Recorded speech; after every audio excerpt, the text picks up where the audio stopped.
Welcome to the Intentional Encourager podcast, where each episode brings you compelling conversations and stories designed to entertain, enlighten, and encourage. And now here's your host, Brian Sexton.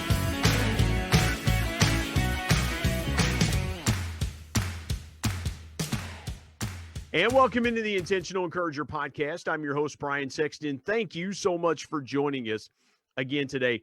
I have got a guy that if you like motivation, if you like a guy that is gonna get you excited, is gonna challenge you, and is gonna help you get better, these next 40 minutes of conversation you are gonna want to be dialed into, because I have got Coach Joe Hart. You can follow him on Twitter like I do, at Coach Joe Hart. He helps thousands of people better their lives and do this in a number of different ways. I'm going to let him tell you all the things he's doing to help folks. But again, it's an honor to welcome in Joe Hart to the Intentional Encourager podcast. Coach, what's good, brother? How are you today? I'm good, man. I appreciate the invite. I was pumped to do this. It's always fun to connect with people on Twitter and to do podcasts and just talk it out with people to see where they're from. And I'm super excited to be here. So I really appreciate the time. Man, it's my pleasure to have you. I've been following you for a while.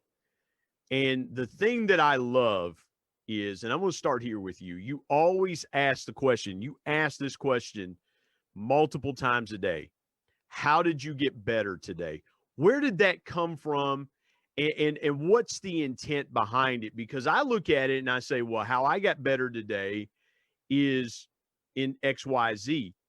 You're asking this multiple times a day because I've got a feeling that getting better is not one thing that you do, but it's several things that you do. So how did you come up with that? And two, what does that definition look like for you? You know, I'm trying to remember when I started doing, because it's every day around 9 p.m. Eastern when I ask that. Sometimes it's a little bit later because usually I tweet that out right after I get done coaching at the gym I work at. And you know, you kind of figure out like how some people have these punchlines that they say numerous times. And I almost felt like this could be something that I say on a daily basis, but it's something that people could strive for. So I don't know initially how it got started. I don't remember the details, but I can remember tweeting that out and people would find, I didn't get better today, or I did this, I made my first sale, I went to the gym. And I thought, you know what, let's make this a consistent thing, because if I can, just a tweet, just putting something out there, challenging people, hey, did you get better today? And it's not, some people think it's a way to get engagement, but in reality, it's a way to almost hold people accountable that I don't know, right? Because I don't know all my followers on a personal level. So I've had countless messages of people like say, hey, I look forward to you like putting that out because, you know, I get to say that I did get better today.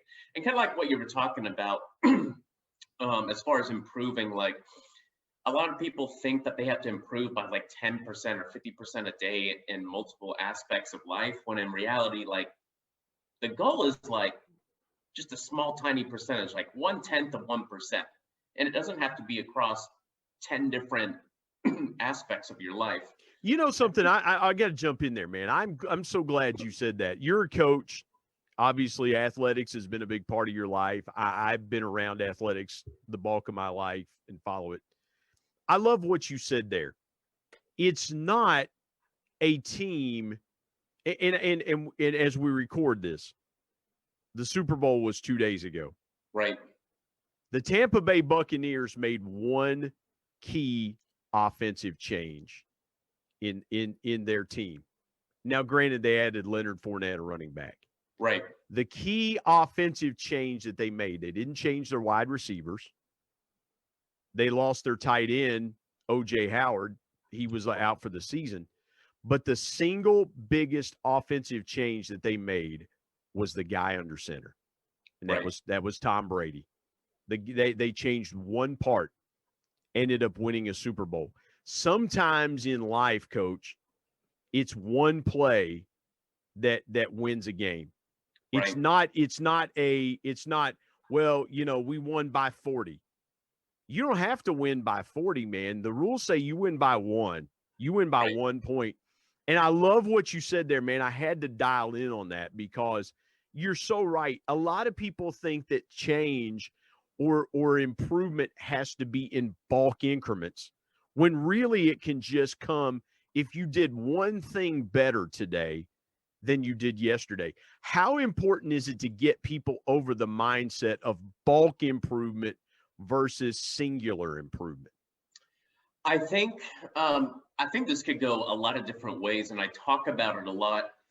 And I I refer it back to like social media and like the power we have. Like, we all have a phone, and we have it, any question you could pretty much ask, right? You could type it in on your phone, and you're going to get an answer within seconds. Yeah. We're used to being bombarded with. It could be news, it could be updates, it could be sports stories, it could be finance, it could be anything you want it to be, right? So we're used to these fast, quick results. And so because we can look up if our team won, what the weather's going to be, what the stock market looks like, and what's trending on Twitter in a matter of 2 minutes, we're used to this fast-paced technology that we have access to.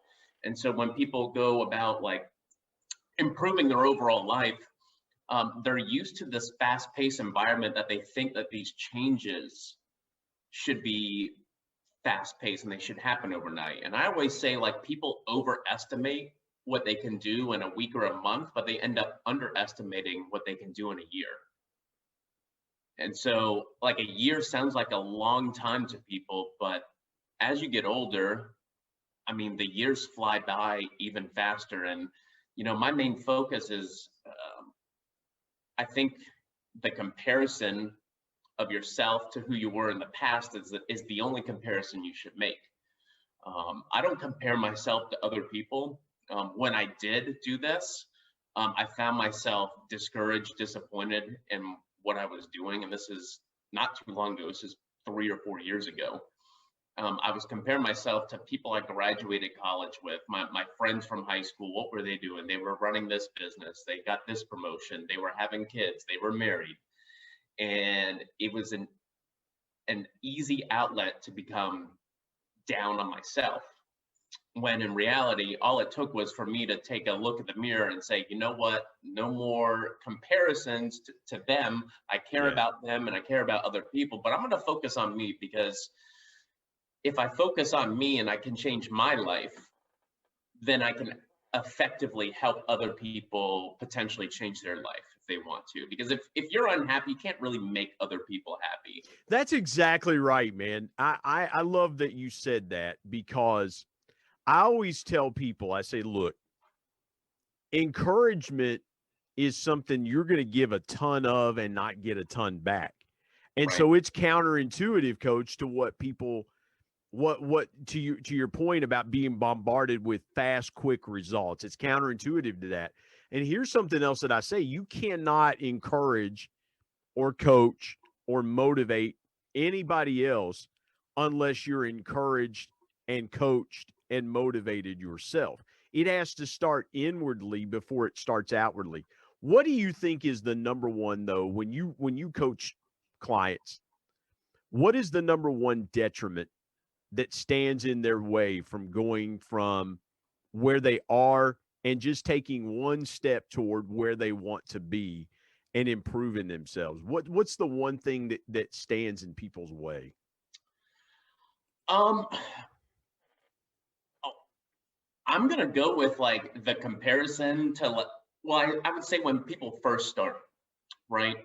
They say, "Oh, I did this, but so and so did this," and so what they're doing is they're comparing their day one to like someone's year 5, Yeah.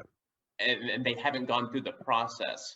Also, I think it's a confidence. There's a lack of confidence, and there's a an unfortunate amount of like caring about what other people are going to think, right? Because when you decide to improve and take the steps necessary to try to go against what you've been doing for the past 5, 10, 15 years, Yeah. and you're trying to improve your life in 1, 2, or 5 ways, you're going to lose some people along the way because they're not going to understand. You're going to have to sacrifice some time that you would normally spend hanging out with people. You're going to have to, work on yourself. And a lot of people are uncomfortable with the fact that they may have to sacrifice something. Well, let's think about it for a minute, man. I didn't mean to interrupt you, but I'm thinking about the comparison we talked about a few minutes ago with Tom Brady. The reason that dude is played until he's 43 years old, and I'll be 49 in August. He is playing, he won his 7th Super Bowl. Right. He's 43 years old. He is determined for the last 20 years of his life, he is not going to train like everybody else trains. He's not going to eat what everybody else eats. He's not going to do what everybody else does. He has decided, for better or worse, he is going to go all in on the things that he wants to do for his longevity and his career and how long he wants to play. And listen, man, the way he played Sunday, he very likely could play another 3 or 4 years if he wants to play, as long as he's got an offensive line that will keep him upright and will protect him and give him time to do the things he's done. And I love what you said there, losing people along the way to get better. That's a hard thing for people to get past, because I'm by nature a connector. Right. I want to bring people in. But I love what you said there about sometimes even having those noble pursuits in getting better, you're just going to naturally, it's like NASCAR, man. You're just naturally going to pass guys on the way to the finish line if that's what you want to do. How do you coach your clients past that, oh my gosh, I don't want to become somebody else and lose who I am to get better? But in reality, coach, that's going to happen when you decide to grow and do things differently. How do you get people past that mindset? So this comes along with so I coach competitive all-star cheerleading. I've been doing it for, I think this is year 12. This is my 12th year of coaching. And that is an ultra competitive world, by the way. That is. It is. It's a whole different world. And I think a lot of people, they think of cheerleading as, sideline football, and it's completely different, especially when you're dealing with, youth, anywhere from 5 to 18 years old is what I coach. So, but I deal with this a lot. And, I tell athletes, and we just actually had this talk with a couple of the teams that I coached this week and the last week. It's my goal as a coach. Do I want you guys to win? Absolutely, because I hate losing. I don't like losing at anything. It could be playing rummy with my wife. I don't like losing at anything, right? But what I care more about is helping you become the best athlete that you can potentially be and being the best version of yourself. And when you guys all collectively work together, that's when the magic happens. So if everyone wants something, they typically win. I've coached some great teams that have done extremely well. And the winning that happens when everyone else wants to put in equivalent effort. But I do, I've had a couple athletes this year who've gone through, between lockdown and people having to stay home. You can see that it's taken a mental toll on people, and especially the younger generation. And so some of these kids have dealt with some stuff that they normally wouldn't deal with, or just kind of self-doubting themselves. Maybe it's because they're lacking as much interaction as they used to get when they were going to school every day. Yeah. And so one particular athlete is doubting herself a little bit in her ability with her tumbling. But she's one of the most talented athletes that I've ever coached, but she's going through a slight mental block at the moment. So it's constantly doing positive reinforcement of, hey, what are your goals? What do you want to do this season? Like, what are you trying to get to? What do you want to do in the next 5 years? And say, I tell her, and she wrote this on her little whiteboard or dream board, whatever she calls it. And I said, don't, what did it say? It said, stop giving yourself excuses. That's all it was. Stop giving yourself excuses. And I said, you can be the nicest person. You can be the most talented athlete. You can be the most giving. You can help the most people you've ever helped or anyone's ever helped. But people are still going to hate on you. They're still going to talk about you no matter what. Yeah. And I tell her specifically and anyone else, I'm like, that's the noise that you got to ignore. And this really comes down to a mentality thing. Mentality really affects your overall quality of life. And so mental toughness is something that's developed. I don't think it's just, you're not born with it. Yeah. And it's something that I've focused on every day for, the past 4 or 5 years. I get some hate on Twitter, especially over the past 24 hours. It's been a little wild out there. But I don't worry about what other people think of me. I focus on who can I help today? How can I help them? And is there someone that's struggling that if they just tweaked 1 or 2 things would make all the difference? And then, for people who want extra advice or what I've gone through, I let them know. I can tell them that really just eliminating the negative opinions of others on yourself will completely change your life. Because there's a lot of negative people out there. There's a lot of negativity in the world, but if you focus on you and you focus on the positive stuff that's going on in your life rather than the negative, you're going to live a much more happy and fulfilled life in general. Absolutely. Absolutely. Let's step aside, take a break. Back in a moment with more on the Intentional Encourager podcast.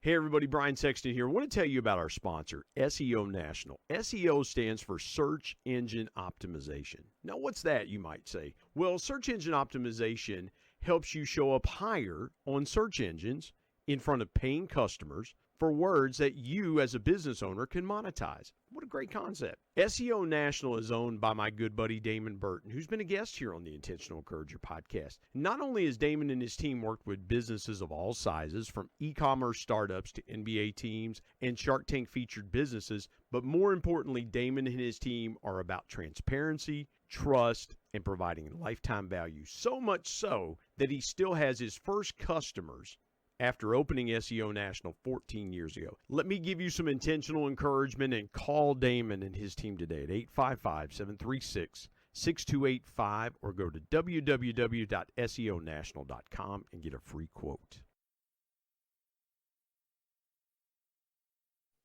Coach, let's start to tell your story. And I love your story. I'm kind of in my mind thinking, okay, so let's go here for a second. You have helped transform a lot of people's lives. And if you want to hold this back until you tell your story, the things you've gone through in your life, perfectly fine. I'd be remiss if I didn't ask you what you're doing now as far as not only working with competitive cheerleaders, but you're also coaching people to be their own entrepreneurs in what you're doing with the art of flipping. And I got to tell you, this things that I've seen on social media are just astounding, the things you're helping people do. How did you get into that, first of all?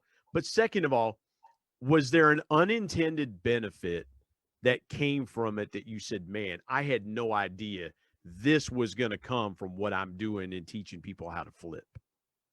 Yeah, so I started flipping stuff 3 or 4 years ago. It was right when about a year after I moved to New Jersey, I started working at a coin auctioning company. So I was doing their marketing and I was shipping out their orders for them. And I was looking at, we were ordering product, from coins, old numismatic dollars, $20 bills, gold-backed currency. And I was looking and I was like, wow, we're buying this for this and we're selling it for X amount of dollars or X amount percentage over what we paid for. And at the same time, I was listening to some Gary Vee, which I like Gary Vee. He's motivating. He's got a hustler mentality, but I think most people can't hustle like him. So, but at the time, it was like what I was listening to while I was working, so it passed the time. And he was talking about flipping stuff. Like, well, listen, you talked about you talked about, and man, I'm sorry to jump in there, but this, you hit on something there. You were talking just a couple minutes ago about having that mindset, right, about stopping making excuses. And Gary Vee, the thing about Gary Vee is, man, his mind is constantly iterating. His mind is constantly saying, people tell me I can't do this. Let me see if I can figure out a better way to do it. right. As you were going through that process in your mind, what were you thinking about? Like, was it almost like a revelation to you? Like, man, this could change my life if I could figure out a way to do this to that level. Right. So like with my job, I was, getting paid per hour. And I was like, okay, well, I have enough money right now to pay some bills, but like I have this debt. So I need to increase my income, but I was already working there full time and coaching. So between 65 to 70 hours a week, I didn't want to put in more hours per se for someone else. So Gary Vee was talking about like just buying coffee mugs from garage sales and flipping them. And I thought, man, I could do that. Like I could go on a Saturday morning before I go coach, hit a couple yard sales. If I find anything, great. If I don't, it is what it is. So I started doing that. I started picking up stuff from yard sales, thrift stores, garage sales. And there's something, you got to experience it. There's something like paying like a quarter or $1 for something and selling it for 20 bucks online, that it's just a weird phenomenon that is a cool feeling. And so I started doing that. And so what I started doing was using the money that I was making from flipping to help pay off my debt. And I ended up doing that in about, I was about $8,000 in debt. And I think I ended up doing that, paying all of it off in about 4 months.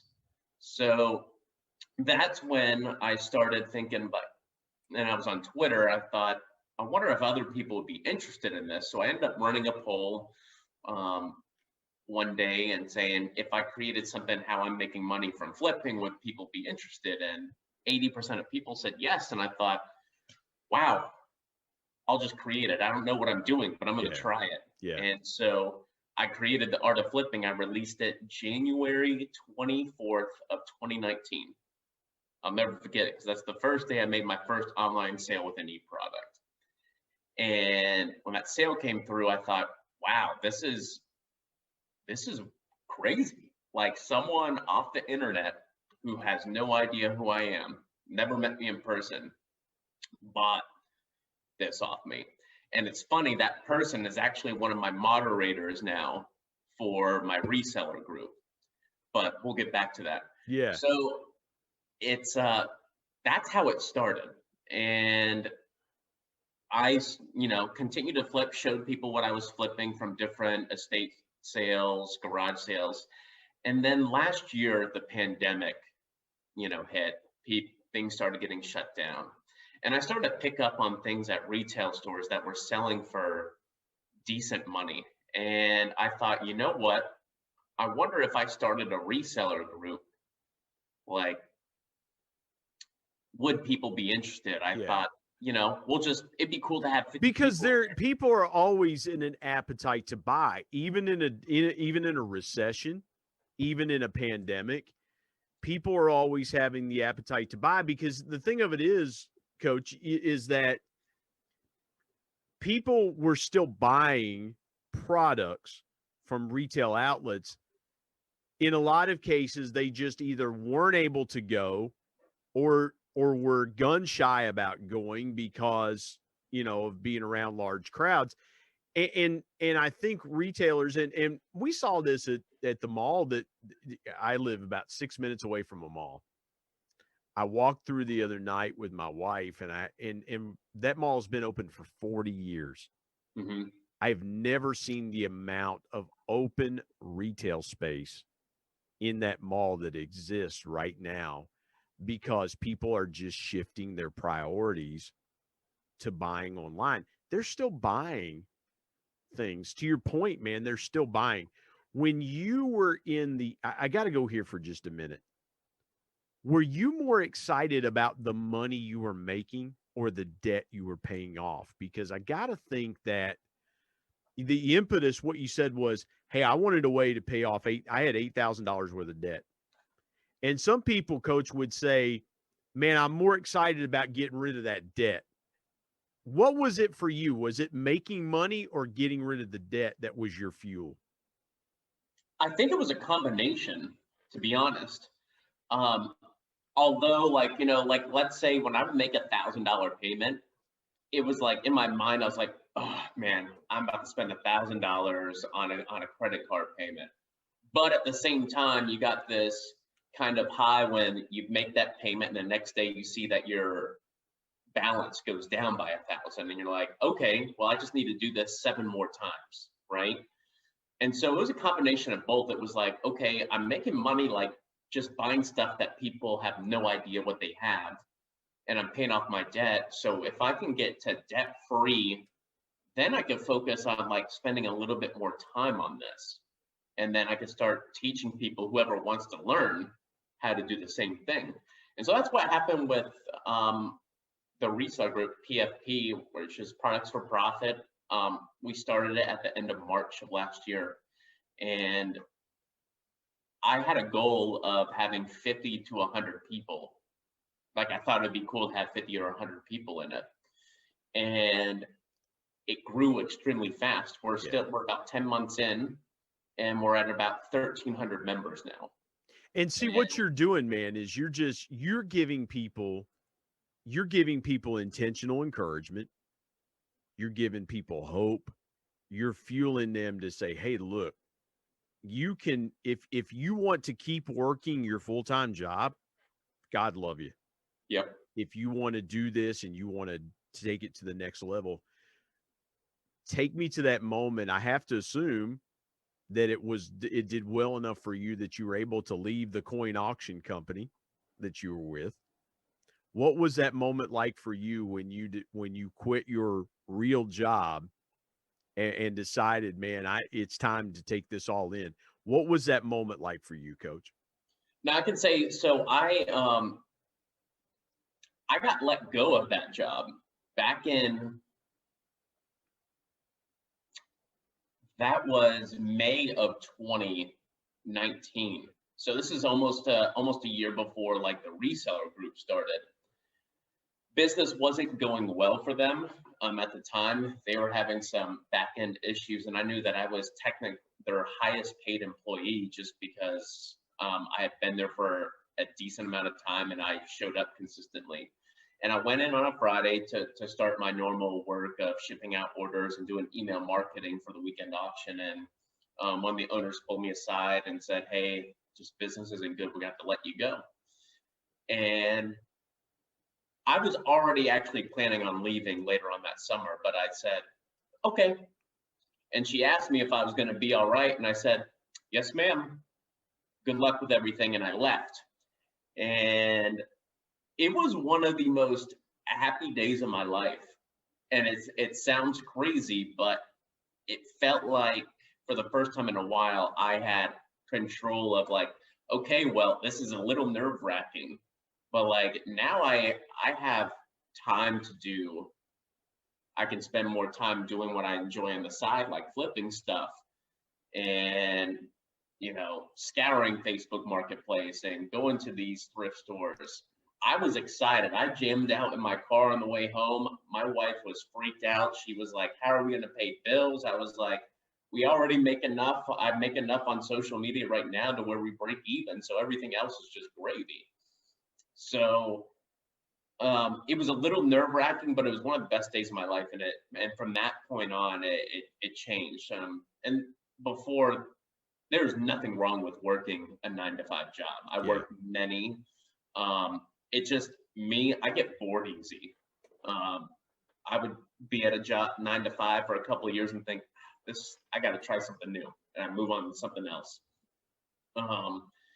But like for me, like being able to have my own time, you know, I tweeted out like I've been buying these NBA hoops hanger boxes. I've been sniping those off eBay because I'll hold on to them for 3 or 4 months and hopefully double what I've spent on them. I mean, to me, that's exciting. Yeah. And I'd rather spend my time doing that than working at a coin auctioning company or working insurance. But to each their own. Some people, I don't think everyone needs to be an entrepreneur. I don't think everyone should be an entrepreneur. And it's hard to consider myself that because I don't really think that way. I think of just as a person who wanted to change my own life. So I just went after it. But I think it's important for people not to rely on one source of income because just like me, you never know when that's going to go away. You never know if you're going to walk into work one day and be let go because business is bad or, you know, they're shutting down. So yeah, absolutely. Let's step aside, take a quick break. We come back, we'll tell Coach Joe's incredible story. You're going to want to hear what this man has gone through, overcome, things like that. We're going to take a quick break. Back in a moment on the Intentional Encourager podcast.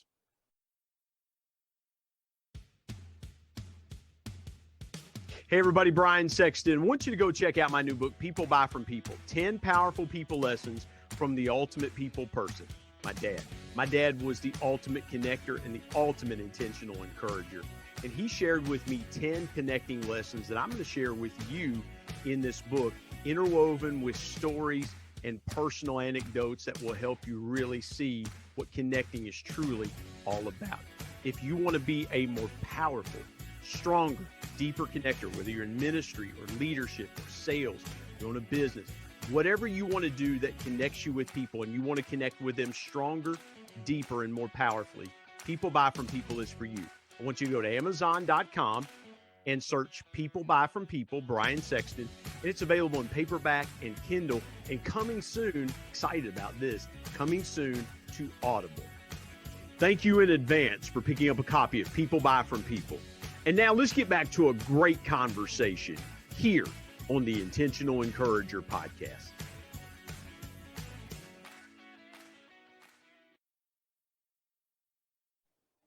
Coach, we got to get into your story. We really, I've been holding on. I wanted to talk to you about the flipping, the art of flipping, and I'm so glad you shared that. That was so cool hearing your story, first person perspective.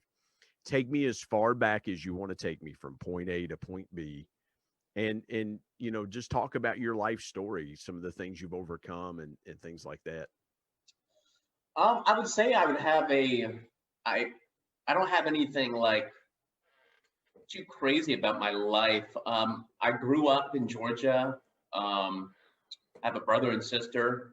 My parents got divorced when I believe I was 13 years old. And so being a product of divorce, it was that was interesting because a lot of people go through that now.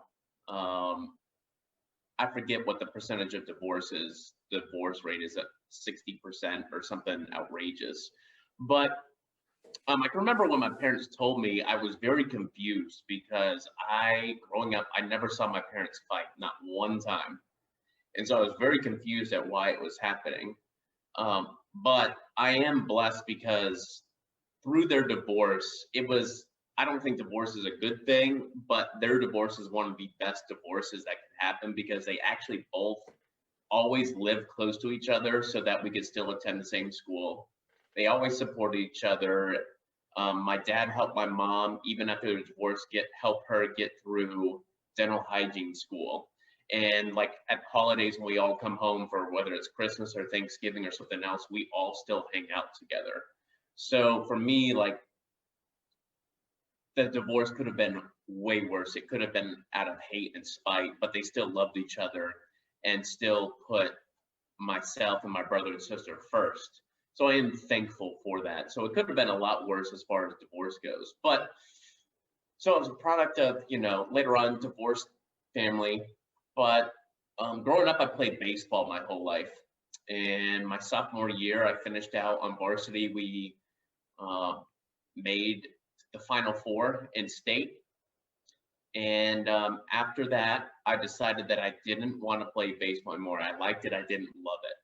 And so I started working at Gold's Gym. I was essentially a janitor.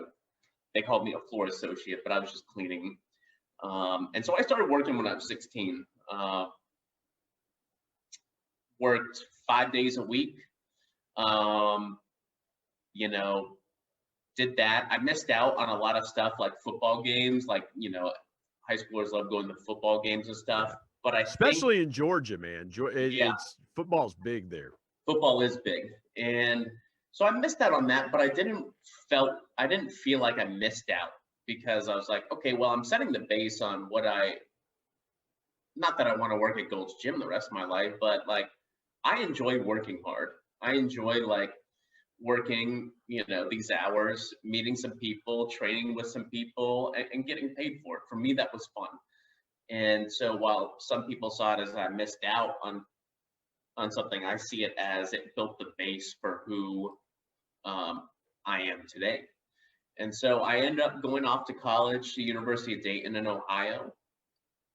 And my freshman year, within the first month or so, I ended up joining the cheer team, which I never thought I would do. They have a day where you have like these student clubs and organizations put out tables on like one of the fields, and it's a way that you can volunteer your time or get involved with different groups on campus. And one of my friends called me and goes, "Hey man, I just signed up for cheerleading. You should try it." And I was like, "Dude, there's no way I'm doing that. Absolutely not. No way." Yeah. And he goes, "Just come down here. I think you'll like, the girls are cute." And I was like, "Well, it's worth a shot. Like, let's go down there." Why not? Yeah. Absolutely. So, like where your head was at 18 years old, man. Yeah. So I was like, you know what?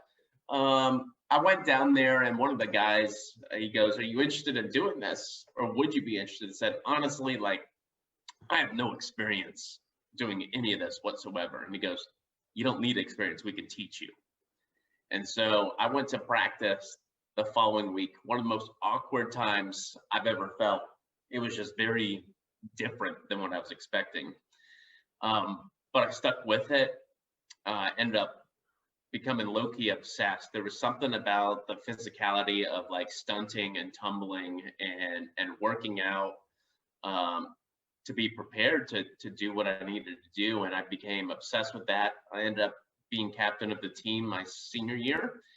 And while I was in college, I started working at a couple different gyms in the area and learning how to coach tumbling, learning how to coach cheerleading. And that opened up a lot of opportunities for me. I've coached in 4 different states now, just based on where I moved to or moved from. And it's really been a huge blessing. Just that one decision to try out like cheerleading in college allowed me to coach hundreds of athletes and to make awesome memories with people and coaches, and to see, watch athletes grow and to see them succeed and conquer goals that they set for themselves. And I got to be a part of that. And to me, that's a huge blessing. There's so many good memories I have. It's time consuming. It's frustrating. Yeah. I have to yell on occasion, test my patience, but I wouldn't trade it for anything. We would say, and I don't know if you can do this with a young lady, but we would say, and I've worked around, keeping book and being active around when my son was in high school, his basketball team. In fact, I'm rocking their logo shirt, but we would call it getting in a kid's shorts. down here in Right. West Virginia. You got to get into kids' shorts. But again, it's a part of making them better. And great athletes want to be coached. They want somebody to drive them and push them. I've got to ask you real quick, Coach. Take me through the biggest obstacle that you faced in your life, whether it's personal or professional. What was the biggest lesson that you learned from it?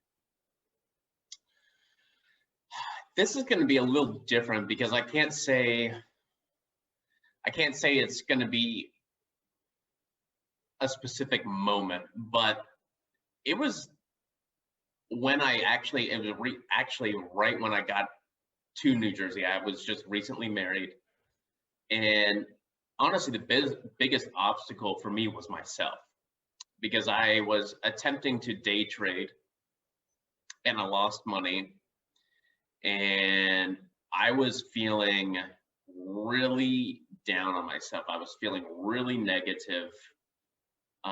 And this kind of goes into the whole comparison to others. And I was feeling like very blah, going through the motions, not excited to wake up in the day, and just wondering, like, why do I feel this way? And so I can't say, like, other people have gone through much more difficult situations than I have. But for me, like, I was dealing with this mental instability of figuring out if I had a legitimate purpose or not. And so, and that wasn't very long ago. That was probably 4 years ago. Yeah. So, and, one day I looked in the mirror and I was like, this is no one else's fault. This isn't God's fault. This isn't my parents' fault. This isn't my brother or sister's fault. Like, this is a me fault, because I have the capability and gifts and talents to do whatever I want. And I'm sitting here moping for no reason other than life gets tough sometimes. Yeah. So it was at that moment that I said, screw it. Like, I don't care what people think about me anymore. I don't care what other people are doing. I'll support them, but I'm going to focus on me. And from then on, it was a hard process. It's a long process. It's an ever-going process. But from then on, my life's changed. I'm happy to get up in the morning. I'm excited. I love going to work out. I love coaching.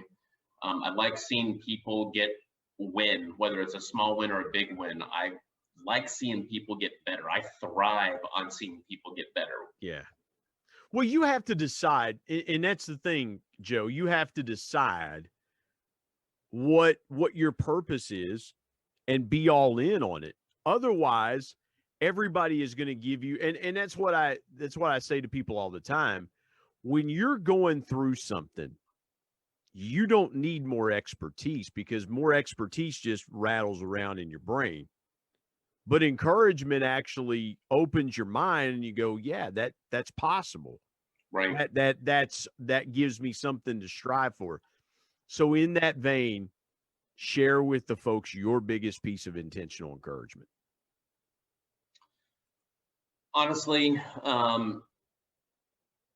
whatever you're trying to accomplish, whatever you're trying to do, or whatever you envision your life, I would just tell anyone, just start and figure out the pieces along the way.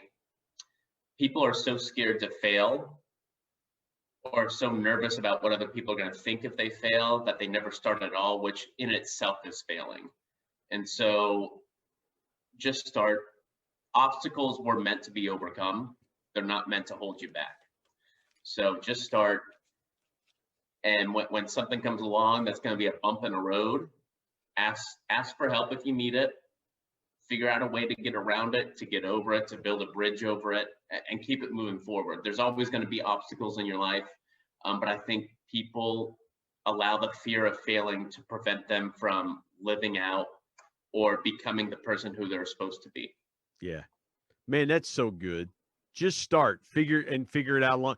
Listen, man, I tell people all the time, Coach, I say, look, if I could go back a year ago and say, man, I should have done, because that's what I did with the podcast. I did what I thought I knew to do. And I'm like, if I could go back a year ago, I'd totally do things differently. Right. I think things 100% differently.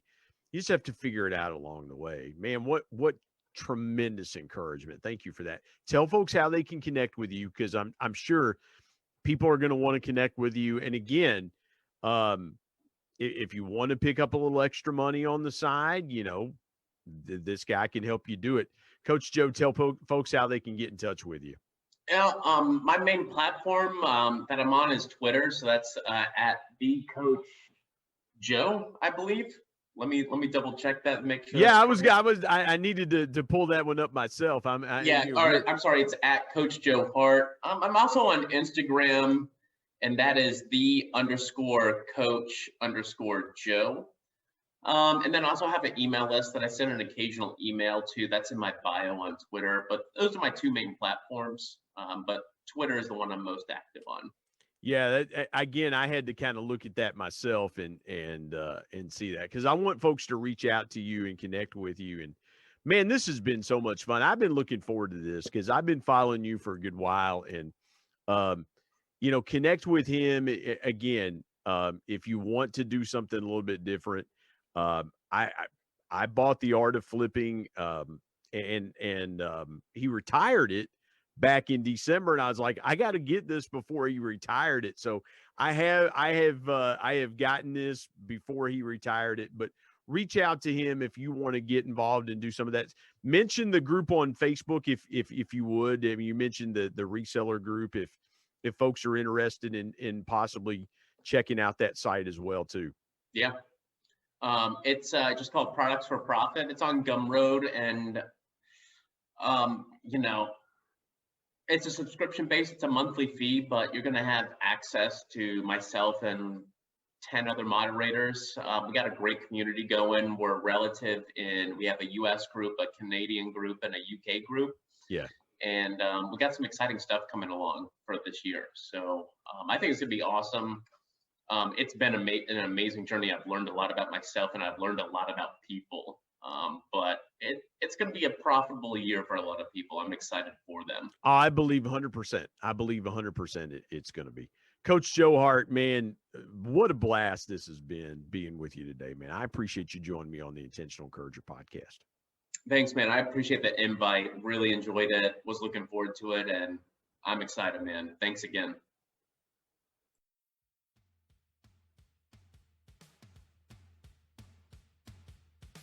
My thanks as always to producer Bryce Sexton and technical advisor Matt Means. And of course, the ultimate thanks goes to the Lord Jesus Christ, who provides intentional encouragement every day through his word. If you enjoyed this episode, you'll enjoy all the other episodes of the Intentional Encourager podcast, releasing each Tuesday and Friday. You can get those by subscribing wherever you get podcasts. Until next time, remember, anyone at any time, any place, can be an intentional encourager.